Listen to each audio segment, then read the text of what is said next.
Well, if you are looking for a life partner, hey, stick around. The next few weeks, we're going to be talking about relationships, all right? And we're going to be talking about how to actually succeed in getting a successful life partner. But today, actually, we want to take some time to just share some stories with you guys, all right? You'll notice I have on stage with me two very good-looking people. Should they be life partners? No, I'm just kidding. We're here to hear their life stories, all right? Well, if you are here and you're new here for the very first time, we want to share with you and let you know that here at The Edge, we don't just have fun, but we hear about God as well. And we believe that there is hope for you as well. All right, and so today, we're going to hear some stories from Lena and Greg, all right? Lena is 21 years old. She's in SMU. Right, she is super smart. She's studying law. All right. So, guys, if you're trying to date her, all right, be careful what you say because she knows the law. All right. And we also have, all right, next to her, Greg. Greg is 16 years old. He's taking his O-levels. All right, and he is from 𝙏𝙃𝙀𝙀 Secondary School. Okay, calm down. 𝙃𝙃𝙀𝙀 Secondary School, guys. All right. He is also very handsome. All right. So, girls, if you want to date him, all right, hold your horses. You got to go through Asher first. All right. His YCGM got to approve that. All right. So, go for it. Okay. Did he say go for it? What? Okay. Well, anyway, we're gonna hear their stories. All right. Not their love story, but their life story of what Jesus did in their life. And we're going to hear from them. And then after this, all right, if you're new here, all right, after this, we're going to break out into smaller groups, all right? Your friends, leaders will be gathering you guys to share a little bit more about why we gather here every single Saturday and, how much you can actually experience God's love in your life as well, all right? Well, today, we're going to hear from Greg and Lena. I'm going to ask them some questions, all right? Are you guys excited for today? All right, great. So the first question that I'm going to ask them, all right, are you guys ready for the first question? Can we have some drum roll, please? All right, the first question is this. What is your favorite K-pop Demon Hunter song? All right, Greg, why don't you share with us your first, your favorite K-pop Demon Hunter song? I've never watched the movie, actually. What? Okay. Do y'all like soda pop? No. Oh, sorry, bro. Okay. Maybe Lena has a bet. You want to sing? You want to perform? Please. I'm just kidding. All right, Lena, what's your favorite K-pop Demon Hunter song? Yeah, so I'm actually as boomer as Greg, and I've never watched the movie What? before. But I know one song. I know Golden. So Whoa. yeah. Do y'all want to watch her perform again? No. Okay, if you stick around next week, maybe we'll do that. Maybe we'll do a duet as well. Whoa. Yeah, sounds good. All right, and then we'll get you guys to vote on Instagram who she does the duet with. Maybe we'll do, what's that song? Is it Free? Maybe you should do Free with someone. I don't know. Maybe we'll see. Okay, we're going to ask some real serious questions, okay? And so the first question that I'm going to ask both Lena and Greg, I'm going to move in front a little bit. All right. The first question I'm going to ask Lena and Greg is this. Actually, you've been in church for a while, both of you. But who were you like actually before knowing Jesus? Yeah. Who were you like before knowing Jesus? I just met my friend just now, and she was like, "Oh, you're so carefree and like so goofy, right?" Then I told her that, actually before, like many years before, I was a very like stubborn person, like very angry. Like, if you don't listen to the teacher, I'll get angry. And, like, I'll tell you to hand up your homework, that kind. So I was, like, angry person. Okay, I was very stubborn. Yeah, but I know deep inside, like, I was also, like, quite lonely in a sense. Yeah, so, like, all these things, right, kind of manifested in me getting angry all the time. Like, inside out, lah. Kinda. Right? The red color one, yeah. Okay, Greg, what about you? Who were you like before knowing Jesus? I think similarly, like, I grew up being very short-tempered. I think, like, okay, fun fact, right? Like, I have this picture when I just came out of my mom's womb. Like, my eyes were, like, found. So like they always call me like eyebrows stick together, and then they call me like Angry Bird. Yeah, so like since young, like I've always been very short-tempered. Like my brother said a bit of thing that I shot him or like whatever. Yeah, then that made me to like it was a bit hard to make friends. And then like I also like in turn I became quite insecure. Then like I was like always seeking for validation like in friends. Yeah. All right. Well, both of them, thank God they know Jesus, because if not, they'll always be angry, right? Especially those people who keep throwing those balls at them just now. Seriously, you guys, you're making me angry. No, I'm just kidding. All right. But you know, this is like the change actually in them, right? They were angry people. They were people who were, you know, insecure about themselves. But I believe, you know, that Jesus has done something in you. So before we get to that, actually, I want to know, actually for you, what do you turn to, right? When you're angry, when you wanted to seek validation from people, actually, what do you turn to other than Jesus, right? Before you knew Jesus, what do you turn to? I think for me, like one place where I would go to mostly was like either gaming or like my friends. Yeah, so like one thing I would do is like try to make jokes. Like, I was trying to be the class clown vibes. Then like I would make a lot of jokes, and then the more like I make people laugh, right? I always saw it as a competition. Everybody so, laugh now. Yeah, so like Come on, give him validation. More. Just kidding. yeah, basically like making people laugh like made me feel good, right? And then like getting the validation of others made me feel good. So like I always try to like one up my joke. Like every time like I go home like practice or like go and watch. I go and like watch video like okay how to be a funny person kind yeah. Legit. How I to watch be a video funny last time. person. They give you like tips. Wow. Yeah. That cracked me up. Wow. Yeah, so actually, right, I used to get upset at class clowns all the time. Like, because it's like teacher is teaching, then they don't want to listen, then they like talk so much, you Don't know. agree with me, It's like, yeah, that was me last time. Now I'm the class clown. Anyways, yeah, so think before I met God, yeah, I would turn to friends. I would like want to like talk to them for like hours, want to like vent my feelings. But more often than not, I realized that they weren't giving me like the comfort or like the assurance that I was looking for. So sometimes I would end up just pushing everything behind my mind. Okay, like doom scrolling. Last time I used Instagram, or like I read books and stuff to forget things and like just to move on. Yeah. Yeah, and I think like a lot of times, even for us, right? Maybe you're here for the very first time. You go through this. Maybe in school, you want to make more jokes, right? To attract people's attention. You want them to laugh at. I mean, if you tell a joke, you want people to laugh, right? Oh, yeah. That's the worst feeling. You tell a joke, you think it's so funny, you're laughing by yourself, and no one's laughing. But I think it's so true, you know, like Greg and Lena. I think thanks for sharing so vulnerably. Actually, we seek out validation sometimes. We want people to let us know that we are valued, that we are fulfilled.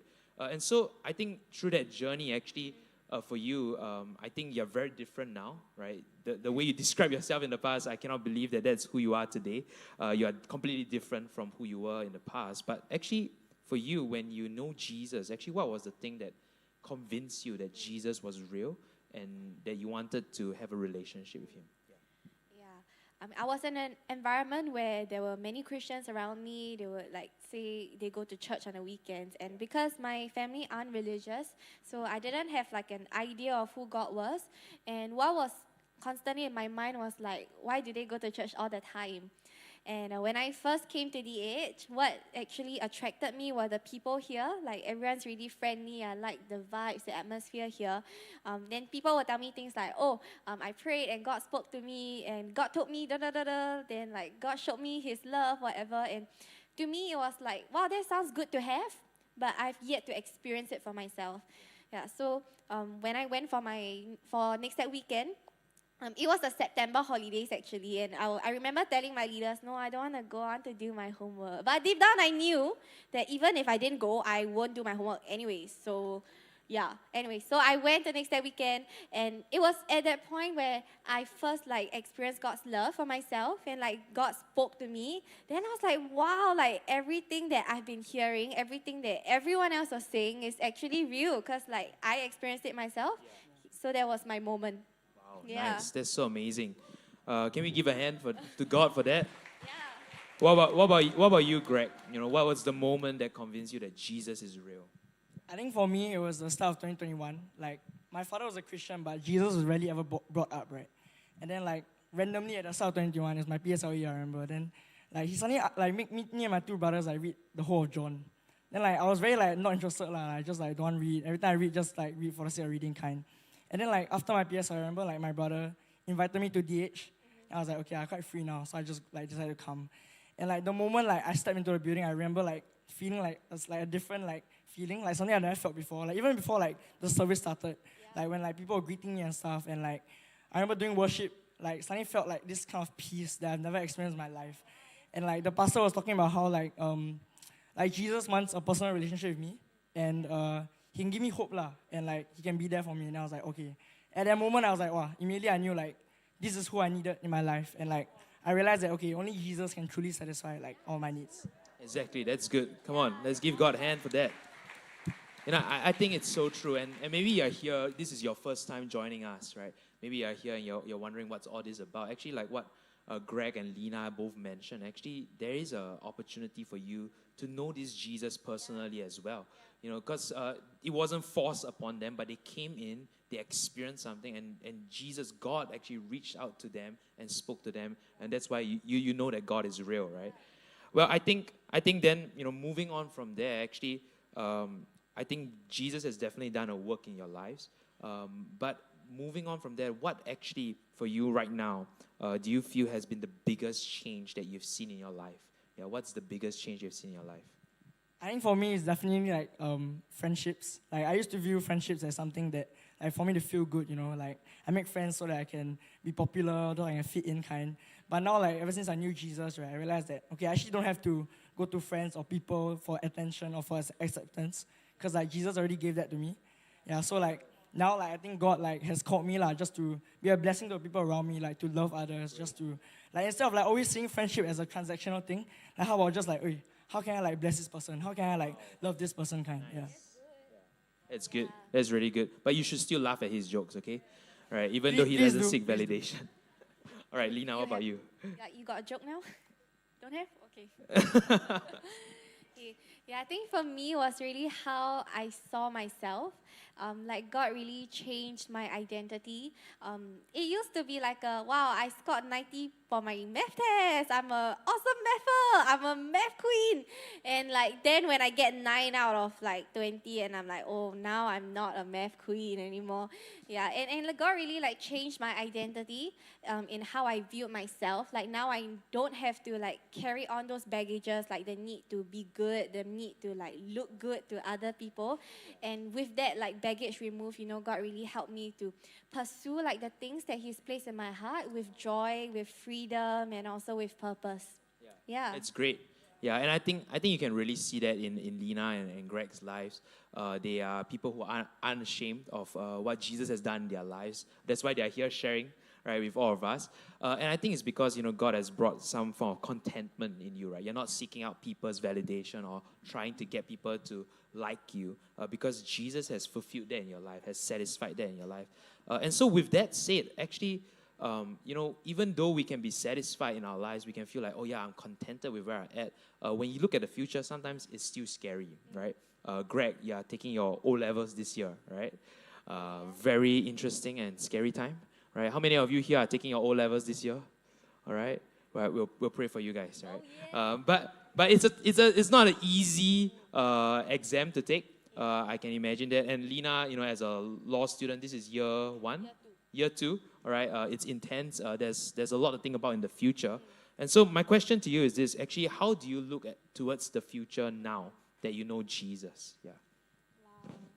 Yeah, I think sometimes I might feel like being content means like I don't need to work hard, or like I don't need to put in the effort, and I just like lie flat, right? But you know, I know that's not it. You know, God still like tells us to work hard and still tells us to put in the effort. But I think for me, like trusting in God means knowing that He has all my answers.